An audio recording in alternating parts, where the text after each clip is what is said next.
Oh shit, here we go again. Hey, Every Hat. As some of you may know, the channel's 2-year anniversary is coming up on the 20th. And unlike last year, I actually have a special event planned. I started making content on the 20th of January in 2023 with my first Fire Emblem Engage stream. It was terrible, frankly. I didn't hit the go live button until I was already like 15 minutes into the stream. My mic quality was abysmal because I didn't know how to configure OBS filters. It was just awful all around. This would, of course, continue throughout the rest of my first playthrough. I did stick with it though, and I started making videos related to the game, and after my first playthrough, I branched out into challenge runs for the game, which were really fun. The channel actually grew quite a lot during that time.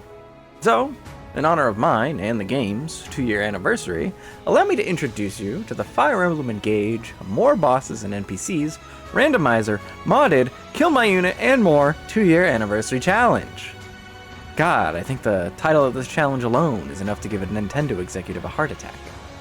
Anyways, if you've never heard of what a Kill My Unit challenge is, well, the short answer is that you pay me money and I kill the characters in the game. Now I know times are rough and money is tight, and not everyone has the means to participate, I get that.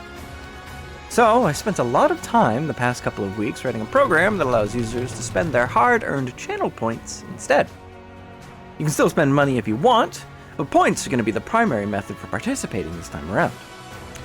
To participate, all you have to do is type !kill followed by the unit name, and then the amount of points that you want to spend, and that number will be automatically deducted from that unit's current bounty. Look, I even got the super cool bounty board that updates in real time and cycles through all the characters. Isn't that neat?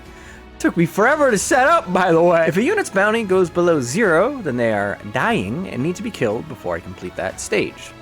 However, if you happen to like a certain unit, or don't feel like bullying me, you can instead use !save to add to a unit's bounty instead. If a unit's bounty goes above 0, they are saved, and then they don't need to die.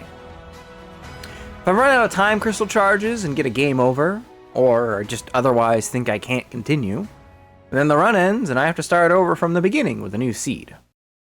This is getting out of hand. Now there are 2 of them. This alone would be pretty difficult, because I know you all are sadistic, but we also added a ton of mods on top of everything. For starters, Orsted has updated his playable bosses and NPC mod quite a bit since the last time we played it. There are a lot of new units that I know you all were dying to play as, like Techi and Tachi, Tyrande, which is that boss that you forgot about, and of course, the fucking final boss of the entire game. We even got some NPCs like Veronica's Fabrications, and some NPCs representing generic units from each of the 4 nations' armies. We also got Eric from FE7 for some reason. Unfortunately, though, the generic corrupted could not return. It was too glitchy, too buggy, crashed the game too much, and it had to be removed. I'm sorry. There's a total of 73 units for you all to try and kill. Sort of. This brings us to the last major mod in this pack, the Draconic Vibe Crystal mod, which is a very awkward name, by the way. It's a randomizer that lets you randomize just about everything in the game. Unfortunately, it can only really replace normal spawns, meaning that anytime a unit is added to the army, that they can randomly be one of the 73 units in the unit pool. So we're still limited to the game's regular roster size of like 40-something units. There are a few more rules to make things more fun for you, and for me. For starters, there are 2 units that you won't be able to kill. The first is, of course, whatever unit replaces Alir as the main character. Since that unit becomes a win condition, they can't die, otherwise we get a game over. Duh. The other unit is a super secret new character that Orsted and I... Angie. It's Angie. We put Angie in the game. And you can't kill her, because I'm biased. She also doesn't work really well with the randomizer mod, so we just rolled some dice to determine her starting class and base stats and added her to the beginning of the game manually. Now, each character will have their own bounty, and since I won't know what units will actually be available or how useful they'll be, every character will start with the same bounty, and when they're introduced, I'll assess how strong they are and assign a new bounty appropriately. You can spend points on units that haven't spawned yet, and I'll adjust the new bounty they have appropriately to what's been spent on them, But be aware there's a non-zero chance that the unit just never shows up anywhere and you wasted your time and points or money. When a unit is dying, I have to either kill them before the end of the map or clear the map in the next 5 turns. Then I can bring them into the next map and kill them there.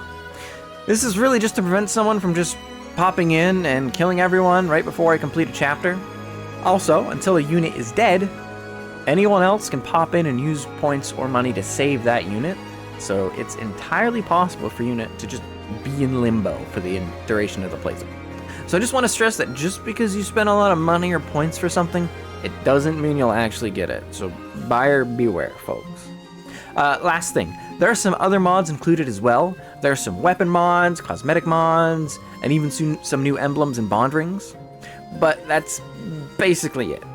The run will start on the 20th, and we'll continue doing this until I can win, so we could be at this for a while. As a final reminder, to earn channel points, all you have to do is talk in chat, and you'll earn points at a rate of 50 points per minute. I wish I could make it so that you didn't actually have to talk, but that's just how YouTube's API works. There's nothing I can do about that. Also, the conversion rate of money spent to points is going to be 1,000 points for every USD spent. To start, at least. We might have to adjust. This will probably be very chaotic, and I'll probably have to adjust the rules in order to win, but we'll cross that bridge when we get there. Thank you all for 2 great years, and here's to many more, you absolute psychopaths.